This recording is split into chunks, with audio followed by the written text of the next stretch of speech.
Hello, my name is Doug Horn, and I worked on the staff of the JFK Assassination Records Review Board from August of 1995 through September of 1998. I served as the chief analyst for military records, and I'm very proud of the job the military records team did of releasing significant documents from the JFK administration related to Cuba and Vietnam policy. I was extremely privileged to work alongside General Counsel Jeremy Gunn in the taking of 10 depositions of key JFK autopsy participants. In addition, the review board staff interviewed numerous medical eyewitnesses. These depositions and the medical eyewitness interviews allowed me to acquire a considerable level of expertise in the JFK medical evidence. The name of this presentation is The Two Brain Exams Following the Autopsy on President John F. Kennedy's Body.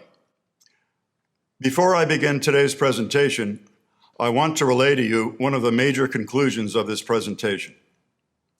If a trial were held today for the murder of President John F. Kennedy, the photographs in the National Archives of images which are purportedly the brain of John F. Kennedy would not be admitted into evidence by any judge, simply because they cannot be and they are not pictures of John F. Kennedy's brain.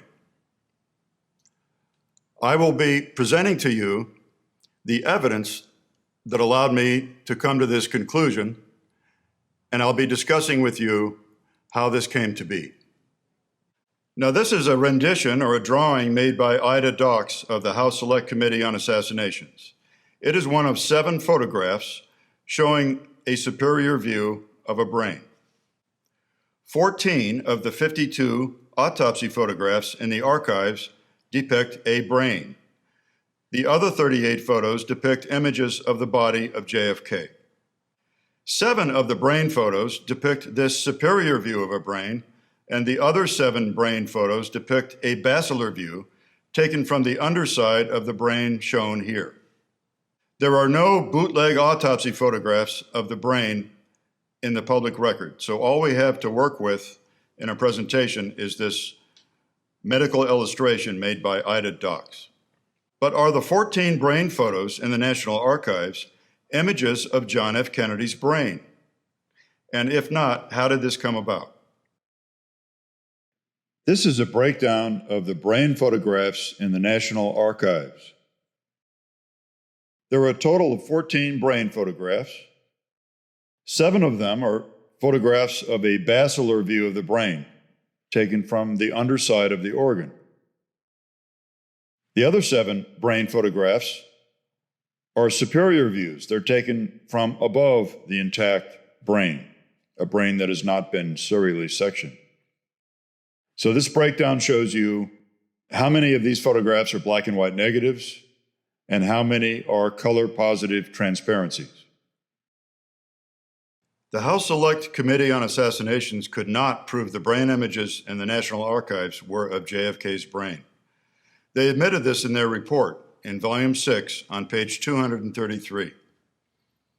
Quote, "The brain shown in autopsy photographs number 46 through 52 cannot be positively identified as that of John F. Kennedy," end quote. Quote, "Nevertheless, this brain displays trauma consistent with the known pattern of injury sustained by President Kennedy, and in the absence of any positive evidence to the contrary, there is no reason to believe that it is not the brain of the president," end quote. Now, the first part of this statement in the paragraph above, that the brain in the photographs displays trauma consistent with the known pattern of injury, was an untrue statement in 1979. And Michael Bodden of the HSCA knew it was untrue. Parkland treatment physicians Clark, McClelland, and Jenkins all noted they observed the right cerebellum either extruding from the head wound and or severely damaged and partially missing in either their treatment notes or Warren Commission testimony. This expert testimony was inconsistent with the brain photos in the National Archives, making the HSCA statement extremely problematic, if not intentionally dishonest. This causes me to ask, who wrote this? In 1996 and 1997, strong evidence to the contrary was developed by the review board staff, demonstrating in irrefutable fashion that the brain photos cannot depict JFK's brain. Damage seen to the right cerebellum at Parkland Hospital confirms there really was missing skull and scalp in the right rear of JFK's head, an exit wound from a frontal shot. Dr. Kemp Clark, who declared President Kennedy dead, was the head of neurosurgery at Parkland Hospital. Someone with his qualifications was extremely unlikely to misidentify the delicate folia of the cerebellum for the wide convolutions of the cerebral cortex. So this is the cerebellum at the bottom of the brain in the back. And the internal structure of the cerebellum are what we call folia. They look like tiny trees if you cut the cerebellum open. Tiny, tiny plants or trees. And these are the wide convolutions of the cerebral cortex. So my point is that the head of neurosurgery at Parkland Hospital was very unlikely to misidentify this as something from the cerebellum. Numerous Parkland physicians described brain tissue extruding from the posterior head wound and onto the treatment cart. Dr. McClellan stated many times that he witnessed part of the right cerebellum fall out onto the gurney in Trauma Room 1. Detailed and specific Parkland descriptions of the location of the head wound localized it in the right rear of the head. I'm going to identify for you several instances of expert testimony from the doctors at Parkland Hospital, and then I'm going to point out on the diagram the exact location of the areas they were describing in their testimony. Dr. Clark's typed treatment notes read, quote, "There was a large wound in the right occipitoparietal region. There was considerable loss of scalp and bone tissue. Both cerebral and cerebellar tissues were extruding from the wound." So this is the occipitoparietal region that Dr. Clark was referring to in his testimony. This is the right parietal bone. This is the occipital bone in the back of the head, and he said the wound was occipital parietal, which would put it in this location. This is the ear canal for the right ear. So clearly, a wound in this area is a wound slightly above and behind the right ear of the president. You notice it's in the back of the head, not in the top of the head. Dr. Baxter's written treatment notes read, in part, quote, "The right temporal and occipital bones were missing," end quote. So here's the right temporal bone, right here. And here's the occipital bone in the back of the head. So Dr. Baxter said that the right temporal bone and the occipital bones were missing. Part of this was missing and part of this was missing. That's also in the right rear of the head. It's a little bit lower than what Dr. Clark wrote about. Dr. Clark wrote about an occipital parietal wound. Dr. Baxter identified this region here, but they're both behind the right ear and in the back of the head.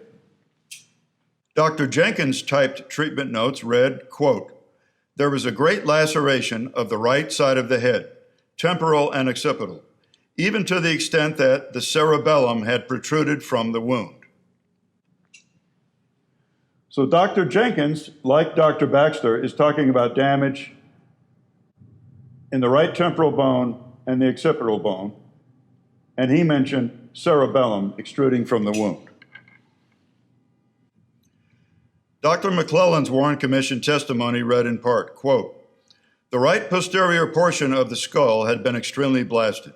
The parietal bone was protruded up through the scalp, as well as some of the occipital bone. A third or so, at least, of the brain tissue, posterior cerebral tissue, and some of the cerebellar tissue had been blasted out." So Dr. McClellan's description under oath in 1964 was of an occipital parietal wound in the same location identified by Dr. Clark. Now, these two wound diagrams were made for the review board by Parkland nurse Audrey Bell and Dr. Charles Crenshaw. They both confirmed a posterior head wound that would have made it possible to view the cerebellum. This is Nurse Bell's wound on the back of JFK's head. Her wound is definitely low occipital. It's low in the occipital region. This is Dr. Crenshaw's wound diagram. His wound is clearly occipital parietal. It borders the region in between the occipital bone and the right parietal bone. The gross disparity between the brain photos in the archives and the preceding substantial testimony that JFK's right cerebellum had been severely damaged cannot be overstated.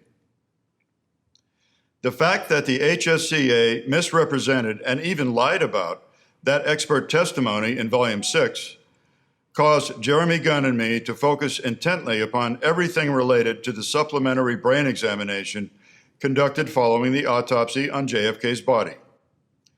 Following the ARRB depositions of Drs. Humes and Boswell early in 1996, Jeremy Gunn asked me to do a timeline study on when the brain exam took place, based on all prior testimony.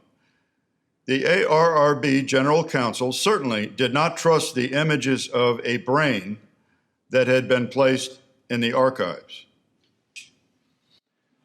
Now, the main reason he didn't trust the images of a brain is that the right cerebellum is completely undamaged in this photograph. And you've just had me read to you the testimony of several Parkland physicians which discuss seeing damaged cerebellum, either extruding from the wound or falling out onto the treatment cart. Now let's talk for a moment about what a brain examination is, when it would be conducted, and what we hope to learn from it. When someone is killed by a gunshot wound to the head or by blunt trauma to the head, there's an autopsy performed on the body. During the autopsy on the body, the brain is removed from the cranium and it's put in a formaldehyde solution, sometimes called a formalin solution, so that the brain can be preserved and hardened somewhat in the formaldehyde solution so that later it can be cut and examined. So the normal procedure for conducting a brain examination would be to soak the brain in a bucket of formaldehyde and wait anywhere from 1 to 2 weeks, normally. Then the brain would be firm enough for serial sectioning. And normally the sections performed on a brain would be the so-called bread loaf type incisions. And there would be several of these made, 4 or 5 or 6 bread loaf type incisions or serial sections, sometimes called coronal sections. Each section, once cut off of the brain, would then be placed on a light box and photographed from above. It would be lit from below and lit from above, and each section would be photographed, and the idea would be to take photographs of any bullet tracks in that section of the brain. And if you do this for several sections of a brain, you're going to get a very good idea of where bullets entered the brain, where bullets exited the brain, and what the course of the bullet track was. And if you can determine the course of the bullet tracks in someone's brain, you can determine from whence the bullets came. So that's what a brain exam is all about. And of course, under normal circumstances, you can only conduct one brain exam. Under normal circumstances, the brain is destroyed by sectioning when it's examined. So once you conduct a brain exam on a person killed by gunshot wound to the head, there's no more brain left to examine. And these facts bear heavily upon the next 2 slides that I'm going to show you. The timeline study I conducted reveals that there were 2 brain exams conducted following the autopsy on JFK's body. The first brain exam was of John F. Kennedy's brain, and the photos taken of that brain were never placed into the official record. They are not the photographs in the archives today.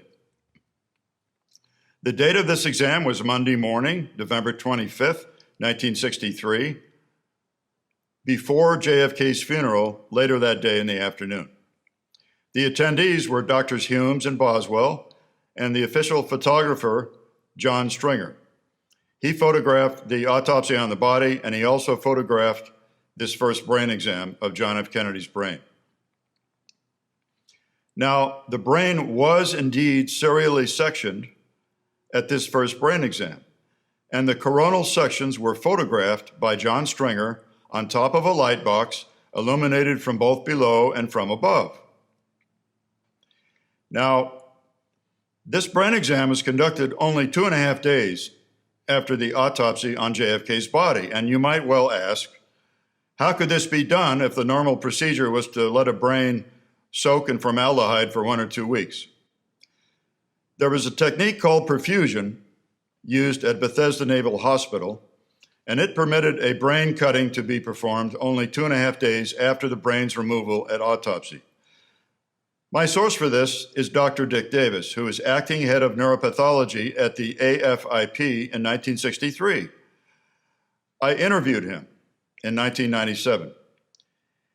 He told me that perfusion was a combination of soaking, or exfusion, and arterial injection, or infusion. And perfusion allowed brains to fix much more quickly. There was brain tissue processed on Monday morning, November 25th, by supervisory histopathology technician Leland Benson at Bethesda Naval Hospital for an interview that he conducted with the HSCA staff in 1977. So summing up, at the first brain exam, President Kennedy's brain was serially sectioned, and the individual sections were photographed. It was possible to cut this brain after only 2.5 days because of the special technique called perfusion that was used at Bethesda Naval Hospital. Now let's talk about the second brain exam. This brain exam was not of John F. Kennedy's brain. The second brain exam was of a substitute brain. Those photos are now in the National Archives. The date of the second brain exam was sometime between November 29th and December 2nd, 1963.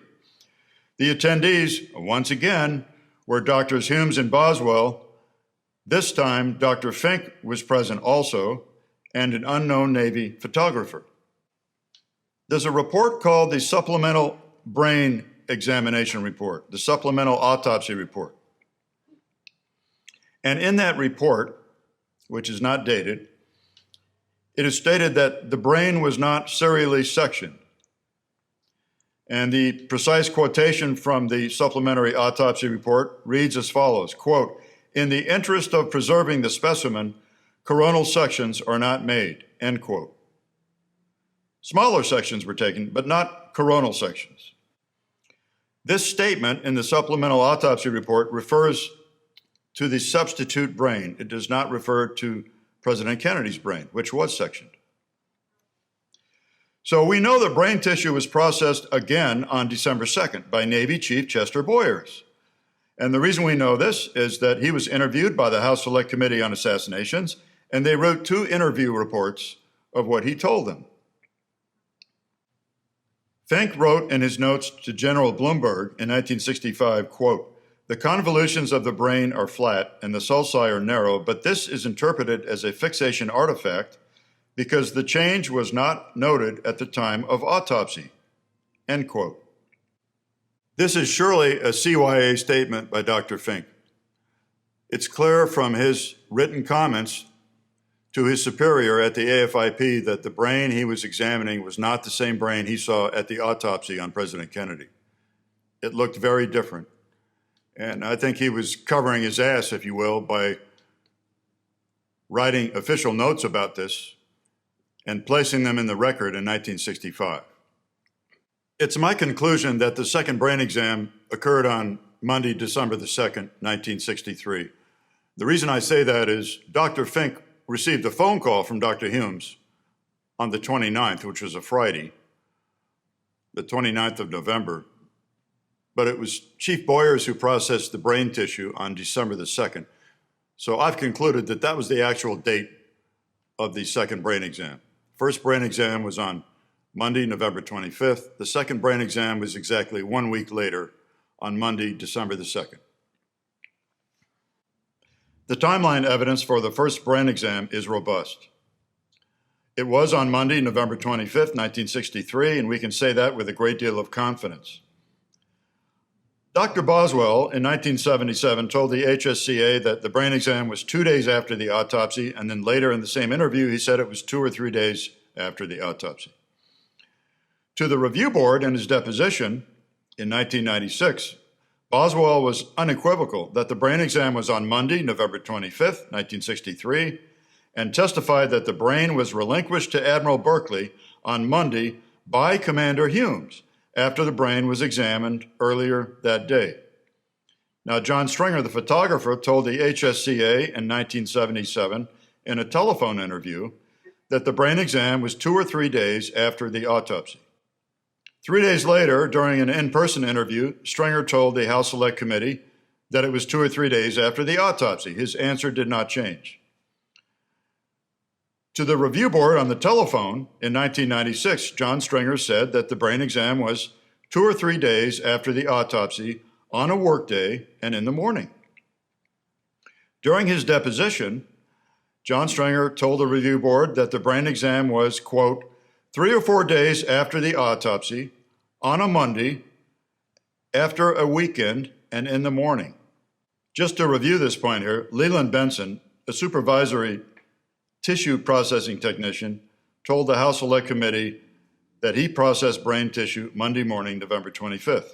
Now, the timeline evidence is also robust for a second brain exam. It was conducted, as we know, sometime between November 29th and December 2nd, 1963. We're just reviewing this information that we've already covered. Fink's notes to General Bloomberg said that Dr. Humes called me on November 29th and said, we will examine the brain. HMC Chester Boyers told the HSCA on April 25th, 1978, the following. They wrote, Mr. Boyers also said that on December 2nd, he prepared 6 blocks of 8 or 12 sections of the brain. Humes and Boswell only gave him the tissue material that was to be prepared into slides. He did not see or perform the actual cutting. And in an earlier OCR, the HSCA wrote, Boyers also said that on December 2nd, 1963, he prepared 8 sections and 6 paraffin blocks of tissue taken from the brain. The point here is that he knew the precise date that he processed brain tissue. It was December the 2nd, and he wrote it in contemporaneous notes at the time. So finally, Dr. Fink, in his review board deposition in 1996, had the following exchange with Jeremy Gunn. Gunn, I'm just asking whether you remember whether it was within a day or two or whether it was within a week or two. Fink, oh, it was not a day or two. That's too short. Dr. Humes was the outlier. He was unbelievably evasive about when the brain exam was conducted. We're going to go through this piece by piece. I want you to bear with me. This is important information. To the Warren Commission, Humes said, quote, Exhibit 391, the supplementary autopsy report about the brain exam, was prepared some days after the examination. This delay was necessitated by primarily our desire to have the brain better fixed with formaldehyde before we proceeded further with the examination of the brain. The brain in its fresh state does not lend itself well to examination. Following formalin fixation, Dr. Boswell, Dr. Fink, and I convened to examine the brain in this state.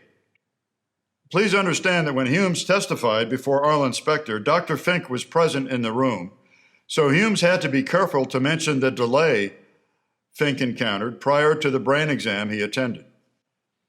Now, before the review board in 1996, Humes testified to a question as to whether the brain exam was, quote, 1 or 2 days after the autopsy, end quote, by saying yes, and then later in the deposition stated that it was conducted 2 or 3 days after Sunday night. So his answers began to shift. Now, this slide's a bit busy, but it's worth going through this with you. During his 1996 Review Board deposition, Jeremy Gunn read to Humes his own quote from a May 27, 1992 JAMA article in which Humes stated, quote, "He, Admiral Berkeley, told me the family wanted to inter the brain with the president's body," end quote. Now, this certainly implies a Monday morning brain examination since the funeral of JFK was on Monday afternoon. Humes responded by saying, quote, "He told me flat out that the decision had been made and that Robert Kennedy was the emissary and he was going to take the brain and deliver it to Robert Kennedy," end quote. Later in the deposition, under more questioning, Humes denied that he delivered JFK's brain to Admiral Berkeley prior to the funeral, saying with considerable irritation, "No, no, no, no, no, no. It was afterwards. I would say it was within 10 days, probably." Review Board General Counsel Jeremy Gunn said to me after the Humes deposition that he believed Dr. Humes was, quote, "a great prevaricator," end quote. I believe Humes sensed danger in the continued questioning and was now trying to distance himself from any participation in an early brain exam when Fink was not present. So why wasn't Dr. Fink present at the first brain exam of JFK's brain? After his Review Board deposition, I asked photographer John Stringer to verify that Dr. Fink was not present at the brain exam he photographed on Monday, November 25th. His reply was, quote, "I don't think they wanted him there at all. He caused too much trouble at the autopsy," end quote. As soon as John Stringer said this to me with a smile on his face, his ride arrived at the front of the National Archives and he walked out the door and I never saw him again. But this was a very significant statement in my view. Please note that at his Review Board deposition, Dr. Boswell made clear that when he and Jim Humes met at Bethesda Naval Hospital at 10 a.m. on Saturday, November 23rd, to review the first draft of the autopsy protocol, Pierre Fink was not present at that event either, which I infer was presumably for the same reason. He caused too much trouble at the autopsy. Now, before the Review Board, the official autopsy photographer, John Stringer, consistently recalled witnessing serial sectioning of JFK's brain. On April 8, 1996, in a telephone interview with John Stringer, he told me that the brain was, quote, "cut up like a piece of meat," end quote, and that the individual sections were laid out one by one on a light box and photographed with identification tags next to them. Stringer's graphic description was a clear reference to serial sectioning, cutting the brain with so-called breadloaf incisions, creating coronal sections. Now, during his Review Board deposition, the following exchanges took place. On July 16, 1996, he was deposed by Review Board General Counsel Jeremy Gunn. During the questioning, it was clear that Stringer had witnessed serial sectioning. And I'll read through this quickly for you. Gunn: "What happened during the supplementary exam, if you could describe the process?" Stringer: "They took it out and put it on the table and describe it as to the condition, took some sections of it. I had a copyboard there with the light coming down from underneath and with the lights down on it and shot pictures of the brain." Gunn: "As it was being sectioned?" Stringer: "Yes." Gunn: "Were the sections small pieces or cross sections of the entire brain?" Stringer: "If I remember, it was cross sections." Gunn: "And what was the purpose of doing the cross sections of the brain?" Stringer: "To show the damage." Here's the conclusion of the Stringer deposition with regard to what type of sections he saw. Gunn: "Was the brain weighed at the time of the supplementary exam?" Stringer: "I don't think so." Gunn: "Do you recall whether there was a scale in the room at the time of the supplementary exam?" Stringer: "I don't think in the room where we were, no. We were in an off room from the actual autopsy room." Gunn: "Who is the one who did the actual sectioning of the brain?" Stringer: "Dr. Humes, and Boswell was there assisting." Gunn: "What angles did you take of the brain?" Stringer: "Top down." Gunn: "Top down. Did you take any pictures of the brain as a whole?" Stringer: "Yes." "And did you take a basilar view of the brain?" Stringer: "No." "So it's just from above?" Stringer: "Above." Now, this beautiful diagram is an image of what a coronal section looks like. a coronal section, or a so-called serial section. You can see that it's a complete cross-section of, in this case, the middle of the brain. And this is the type of cross-section that Stringer witnessed being done, that he laid on a light box, which was illuminated from both below and from above, and he photographed several of these, as you would expect at a normal brain exam. Now, there are no photographs of serial sections among the brain photographs in the National Archives today. At his review board deposition, Stringer was asked if there were any photographs of serial sections among the photos he was then examining. Gunn, you've now been shown all the images from the supplementary autopsy. Did you see any images that would show a brain that had been sectioned in any way? Stringer, no, I don't. Gunn, are there any other photographs that you remember taking yourself during the supplementary autopsy that you haven't seen today? Stringer, I had thought we had done some sections cutting through the brain, but I don't see them. Here's the important point here. John Stringer did not disavow his earlier testimony or change his mind about photographing serial sections, in spite of their absence from the collection in the archives. Now, this is a beautiful image of a basilar view of a brain, the underside of the brain. John Stringer did not take any photos of the basilar view of JFK's brain. And yet, 7 out of 14 of the brain photos in the archives today are basilar views. Pictures shot of the underside of a brain, similar to the illustration shown here. Stringer only shot superior views. These next two slides, numbers 22 and 23, are the most important evidence about the brain photographs in the National Archives. They constitute what lawyers call dispositive evidence. Now, the first of these two slides is about what John Stringer said about the types of film he used at the examination of President Kennedy's brain. Stringer testified that he shot 6 to 8 duplex film holders. That's 2 sheets of film per holder. The total would have been 12 to 16 images.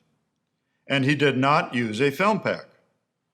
Film packs are rolls of pre-numbered film on very thin substrate, and the individual frames are cut and separated after developing. Duplex film is very thick, is not numbered, and notches in the corner of each piece of duplex film are unique to each type. All film shot was 4 inches by 5 inches in size, using a large format view camera, the same as with the autopsy on the body. Stringer testified he was certain that he used Kodak Ektachrome E3 color positive transparency film at the brain exam, just as he did at the autopsy on the body. Stringer also testified that he was not sure if he shot black and white images or not, but that if he did, he would have used Kodak portrait pan black and white negative film. There is a total mismatch between the film Stringer used at the brain exam on November 25th, 1963, and the brain photos in the National Archives today. Let's review the evidence. First, with regard to the color-positive transparencies, Stringer used Ektachrome E3 film. Ektachrome E3 film was made by Kodak, and it had unique film notches in the corner of each piece of film. The film in the National Archives today of a brain is not Ektachrome film. There is no brand name on the film. It doesn't say Kodak as it should if it was Kodak film. In addition, the color transparencies in the National Archives have different film notches in the corner than the film notches you find on Ektachrome E3 film. John Stringer expressed the opinion that the color transparencies in the archives might be made by Ansco, might be Ansco brand, but they definitely were not Kodak, and they were not Ektachrome E3 film. Now, Stringer told us, before he looked at the brain photographs in the archives, that if he did shoot black and white, it would have been Kodak portrait pan black and white negatives in duplex holders with unique film notches in the corner. But the black and white negatives in the National Archives are not on Kodak film. They're on Ansco brand film. and they're pre-numbered at the factory, and they're on very thin film substrate. There are no notches in the corner of each image. So they're obviously from a film pack because they're numbered 1, 2, 3, 4, 5, 6, 7, etc. They're on very thin film and there are no notches in the corner. So that's completely at variance with what Stringer said he would have used for black and white. Finally, Stringer said that he placed identification tags within the field of view in the images he shot of the coronal sections. And there are no identification tags present in any of the brain photos in the archives today. Let's examine some other disqualifiers that cause us to suspect that the brain photos in the National Archives cannot be the photos of John F. Kennedy's brain. Both Gawler's mortician, Tom Robinson, and FBI agent Francis O'Neill each placed the palm of his right hand on the right rear of his own head when before the review board staff and said, most of the mass missing from the brain came from here. Their observations were made at the autopsy on JFK's body as the brain was removed.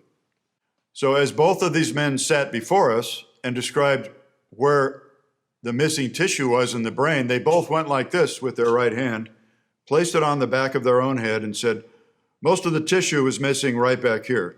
And of course, that's not what we see in the brain photographs in the National Archives, where the right cerebellum is completely intact. Here are some other disqualifiers. FBI agent Francis O'Neill testified to the review board that more than half of the mass of JFK's brain was missing when he saw it removed at the autopsy. Jeremy Gunn, do you have any sense of what percentage of the brain was missing at the time it was removed from the cranium? O'Neill, it was, more than half of the brain was missing. FBI agent O'Neill disavowed the archive's brain photos while under oath before the ARRB. The exchange went like this. Gunn, can you identify that? He was showing him a basilar view of the underside of the brain. Can you identify that as appearing to be what the brain looked like of President Kennedy? O'Neill, no. Gunn, in what regard does it appear to be different? O'Neill, it appears to be too much. This looks almost like a complete brain.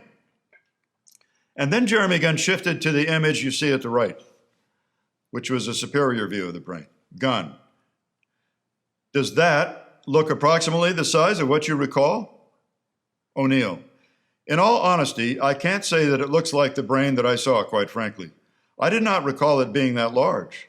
I don't recall it being that large. More disqualifiers. John Stringer testified to the review board that the cerebellum of JFK's brain was indeed damaged when he photographed the brain that Humes and Boswell examined on November 25th. Gunn, without looking at the photos, do you have a recollection in your mind of whether the cerebellum on President Kennedy was disrupted? Stringer, what do you mean, damaged? Gunn, whether it was damaged, lacerated, cut. Stringer, yes. Gunn, was it? Stringer, yes. Gunn, do you see any damaged cerebellum in these photographs? Stringer, no. Let's discuss some more disqualifiers. The brain weight of 1,500 grams recorded in the supplementary autopsy report and in Dr. Fink's notes to Bloomberg is incompatible with the missing mass noted by Dr. McClelland in Trauma Room 1 at Parkland and FBI agent O'Neill. At age 20, the weight of an average male brain is about 1,400 grams, and by age 65, it is only about 1,300 grams. President Kennedy was 46 years old at the time of his death. Dr. McClelland testified in 1964 that he estimated at least 1/3 of JFK's brain was missing when he looked into the wound at Parkland Hospital. FBI agent O'Neill testified that his estimate was that over 1/2 of JFK's brain was missing when he saw it removed at the autopsy. John Stringer did not recall the brain being weighed at the brain examination. He testified that there were no scales in the room used that day, something Dr. Boswell verified under oath. Presumably, Hume simply announced a brain weight to Fink when he arrived, and Pierre Fink took it on faith. Now, formalin fixation of a brain only adds between 5.7 to 8.8% to the brain's weight. This is not nearly enough to account for a brain weight of 1,500 grams for a brain with as much mass missing as the one seen by Dr. McClellan and FBI agent O'Neill. Now, the image at the right is called the autopsy descriptive sheet. And what I want you to notice here, is that where the autopsy pathologists were supposed to write the weight of the brain, they left it blank. I think that's highly significant. Under oath before the ARRB, neither Humes nor Boswell could provide any explanation for this failure to comply with normal procedure. This seems to suggest that even at the time of the autopsy on the body of JFK, higher authority knew that a true description of the extent of the damage to President Kennedy's brain was not to become part of the official record. More disqualifiers. Dr. Humes, under oath before the review board, provided a dismissive, flippant response when asked why he took a small section from the right cerebellum. The exchange went like this. Gunn, reading from the supplementary autopsy report. Dr. Humes, did you take a section from the right cerebellar cortex? Humes, according to the supplementary report, I did. Gunn, why did you take a section from the right cerebellar cortex? Humes, just to be all the more inclusive for no particular reason. Gunn, did you take a section from the left cerebellar cortex? Humes, it doesn't appear that I did. Gunn, is there a reason for not taking one from the left cerebellar cortex? Humes, no. If there is, I certainly can't recall what it would have been. The supplementary autopsy report was apparently typed on Wednesday, November 27, 1963, before the second brain exam was even conducted. Presumably, this entry means that Humes took a small tissue section from JFK's right cerebellum on Monday, November 25th, when the authentic brain was examined. This would make sense only if the right cerebellum was severely damaged, as noted at Parkland Hospital. This disqualifier is of particular interest to me. It's extremely important. Review Board medical consultant, Dr. Robert H. Kirshner, a renowned forensic pathologist, reviewed the JFK autopsy materials in April of 1996 as part of an ARRB-sponsored informal review, following assessments by two other forensic medical experts who viewed them separately in January and February of that year to ensure the independence and purity of each consultant's observations. Dr. Kirshner, after viewing the brain photographs in the National Archives, immediately expressed the opinion that the brain in the photographs was a well-fixed brain, and initially estimated that it had been immersed in formaldehyde for, quote, 2 weeks or more, end quote. After further discussion, he still insisted that the brain in the photographs had been fixed in formaldehyde for at least 1 or 2 weeks. His opinion was based upon the very firm appearance of the brain and the fact that its color was all gray with no pink tissue visible at all. The very well-fixed appearance of the brain in the photographs appears grossly incompatible with an early brain exam on Monday morning, November 25, 1963, only 2.5 days after the autopsy on JFK's body. The brain photos in the National Archives can no longer be used to support the dishonest appearance of the back of JFK's head in photos 42 and 43. Nor can the brain photos be used any longer to discredit the Parkland doctors. Humes and Boswell engineered the 2 brain exams and were present at both events. Poor Dr. Fink was clearly invited only to the second brain exam so that he could verify, if necessary, that the brain he saw examined at that event was the brain whose photographs had been added to the official collection of autopsy materials. Fink was used as a dupe and was the victim of this charade along with the American people.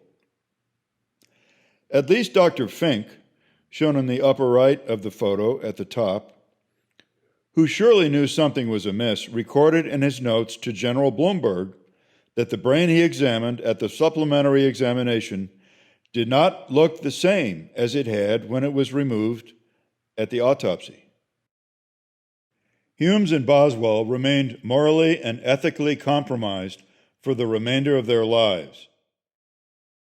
The two brain exams cannot in any way be accounted for by incompetence, the excuse invariably employed by Dr. Bodden of the HSCA for everything wrong with the autopsy on JFK. The fact that these two men, operating under orders from higher authority, engineered two separate brain examinations, and that the second one was an utter fraud, intended to corroborate dishonest photos of the back of JFK's head and discredit the Parkland doctors, is the best evidence of a medical cover-up in the assassination of President John F. Kennedy. Introducing false brain photos into the official autopsy collection was intended to hide the fact that there was an exit wound in the back of JFK's head, caused by a lethal shot from the front. This key observation at Parkland Hospital had to be suppressed and discredited because it was anathema to the desired U.S. government narrative of a lone shooter firing from above and behind.